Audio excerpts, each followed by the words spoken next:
সবাইকে সংবাদ এক নজরে স্বাগত। সঙ্গে আছি শেখ সাব্বির হোসেন। ২১ আগস্ট গ্রেনেড হামলা মামলার বিএনপির ভারপ্রাপ্ত চেয়ারম্যান তারেক রহমান ও সাবেক স্বরাষ্ট্র প্রতিমন্ত্রী লুৎফুজ্জামান বাবর সহ অন্যান্য আসামিদের খালাসের রায়ের বিরুদ্ধে রাষ্ট্রপক্ষের করা আপিলের ওপর শুনানি শুরু হয়েছে। প্রধান বিচারপতি ডক্টর সৈয়দ রেফাত আহমেদের নেতৃত্বাধীন আপিল বিভাগের বেঞ্চে শুনানিটি শুরু হয় সকাল ৯:৩০টায়।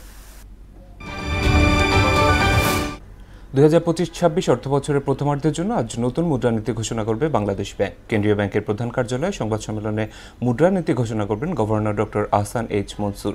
মুদ্রাস্ফীতি নিয়ন্ত্রণ, বেসরকারি খাতের ঋণ প্রবৃদ্ধি ও অর্থনৈতিক প্রবৃদ্ধিকে গতিশীল করতে বর্তমান মুদ্রানীতির ফলাফল সম্পর্কে অবহিত করবেন তিনি।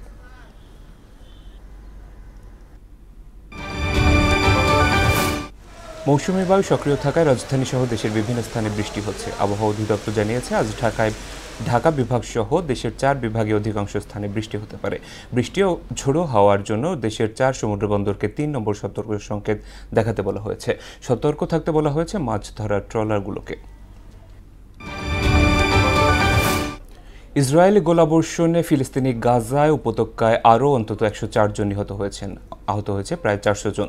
২০২৩ সালে অক্টোবরে গাজায় অভিযান শুরুর পর এ পর্যন্ত মোট প্রাণহানি পৌঁছেছে ৬০,১৩৮ জনে। এদিকে যুক্তরাষ্ট্রকে উপেক্ষা করে ফিলিস্তিনকে স্বাধীন রাষ্ট্র ঘোষণা করার স্বীকৃতি দিতে পরিকল্পনা করেছে কানাডা। সেপ্টেম্বরে জাতিসংঘের অধিবেশনে আসতে পারে এই ঘোষণা। বুধবার শক্তিশালী ভূমিকম্পের পর এবার রাশিয়ার কামচটকা অঞ্চলে ক্লুচেভস্কয় আগ্নেয়গিরিতে অগ্ন্যুৎপাত শুরু হয়েছে। রুশ ভূতাত্ত্বিক পর্যবেক্ষণ সংস্থার তথ্যমতে ভূমিকম্পের পরপরই আগ্নেয়গিরিটি সক্রিয় হয়ে ওঠে।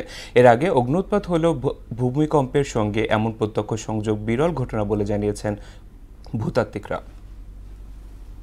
এই ছিল সংবাদ এক নজরে। সবশেষ খবর সবার আগে জানতে মোহনার সাথেই থাকুন। এতক্ষণ সঙ্গে থাকার জন্য ধন্যবাদ সবাইকে।